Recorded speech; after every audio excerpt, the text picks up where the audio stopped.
I also found this. Sonic the Hedgehog 2.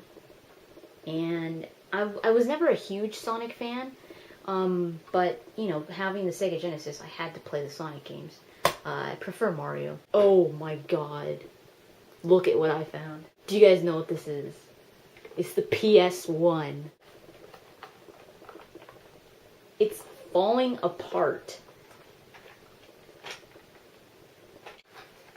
See, it opens and everything, and I found the games that we had. This is as close as I've ever gotten to the PlayStation. So, I mean, if I could play something on here, I really, really want to play the Final Fantasy games.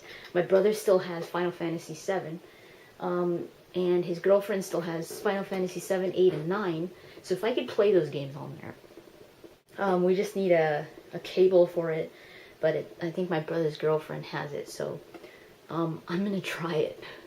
So those are the games that pretty much brought me up to who I am now. They're always going to hold a special place in my heart. Because not only are those the games that I started off with, but those are the games that I remember just playing and having so much fun. A lot of good memories with my brothers and stuff. So I think I don't pay retro games as much homage as they deserve.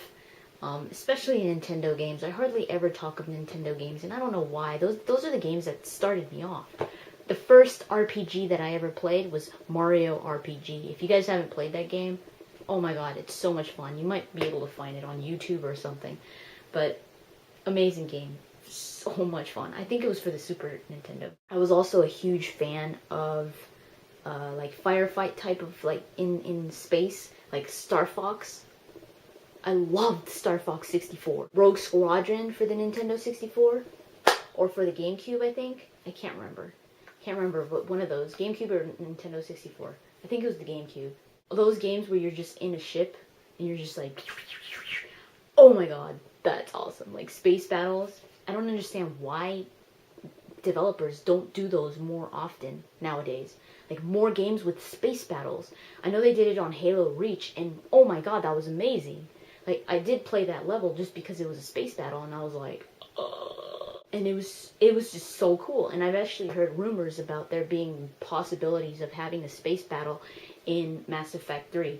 Whether they'll do it, I kind of doubt it, but that would be awesome. There's a huge debate when it comes to retro gaming and modern day gaming. People actually argue that it's not a good thing for video games to be evolving so much as they are, like evolving in when it comes to the graphics and all that. They're starting to become more like a movie, like a cinematic experience because of the graphics and because of the cinematics that are playing and just everything. I mean, look at Uncharted, your Metal Gear Solid, your new Metal Gear Solid games like Metal Gear Solid 4. You've got cinematics playing that are they're sometimes like up to an hour long or something like that. So it's almost like a cinematic experience now, video games. Not all of them, but a lot of them. And some people argue that it's not sticking to video games' roots, that video games should stick to the old school graphics, to the way that video games started off, like their beginnings, kind of like your 8-bit, your 16-bit, or your 64-bit, that type of stuff. And I mean, they say, look at Minecraft. Minecraft has done so great. I mean, it's such a popular game, and look at its graphics. So they're saying video games still do survive even though they don't have great graphics. I kind of stand in the middle. I kind of agree with both sides. I love your cinematic experiences in video games. The advanced graphics, they just amaze me, where you're just like, wow, this is like you're playing a movie, and it's so cool. But then I also really like those old school games as well. I mean, I have a Wii, and the Wii, of course, it's more advanced than what we used to play back then. But it's still, the graphics are kind of cheesy. I mean, you play Zelda. People are always arguing that the graphics are really poor in Zelda, but the story is great. But I'm just like, it's a Zelda game, you know what? It would be so weird for me to see a Zelda game in like this cinematic type of like Uncharted feeling. It'd be like, so I'm glad that there's still remnants of that old school gaming.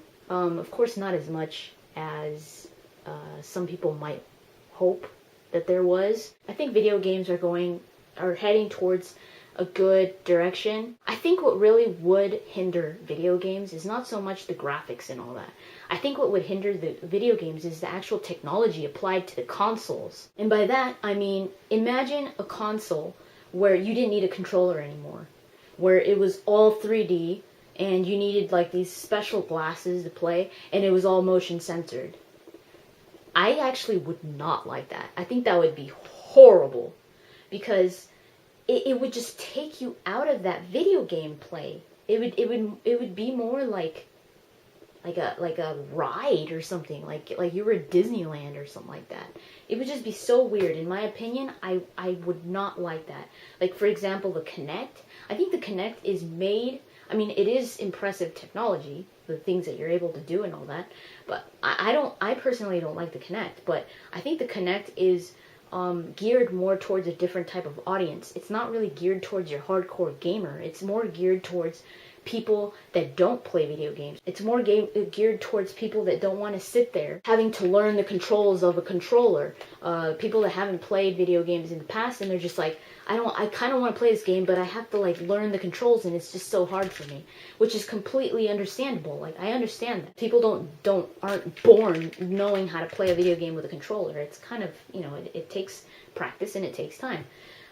So for someone that has never played a game, and then you show them this sensor, this like the Kinect, you show them that it's, you can play this game just by moving around, and you don't have to use a controller at all. I think that's kind of appealing for certain types of people and age groups as well. I mean, you see more parents playing the Kinect, like kind of like to do family time, to do something fun with the family, or to exercise. Like, they have all these yoga video games and all these sports video games that could offer a type of exercise for the person. So I really don't think that this type of motion censored should be applied to consoles in the future, just because it doesn't work for normal video games. Like, at least in my opinion, I saw the E3 demo for the Star Wars game that they're doing for the Kinect. Oh my god, that looked like a flop. It looked so stupid. I mean, the guy's like standing there and he's like...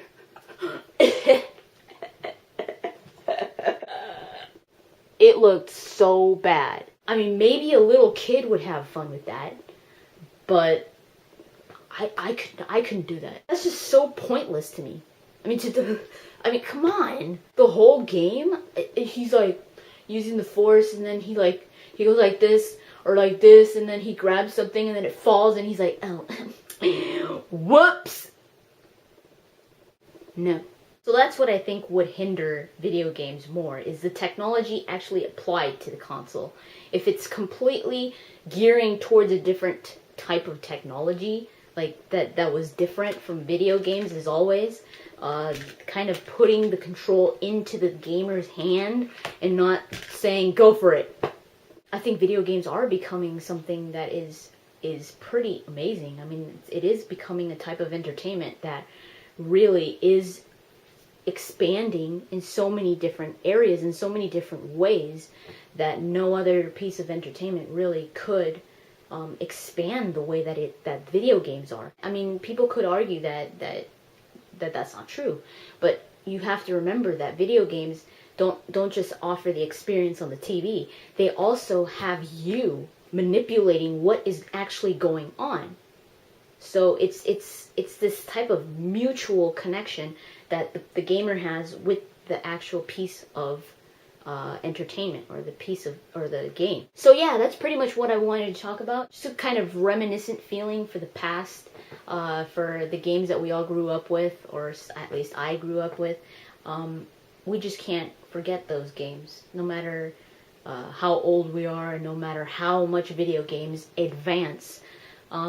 Those video games, those little cartridges are always going to have a place in our heart. I know the hardcore gamers, every time we see an old school piece of console, like if you see a Nintendo, or if you see, just seeing this is like gold.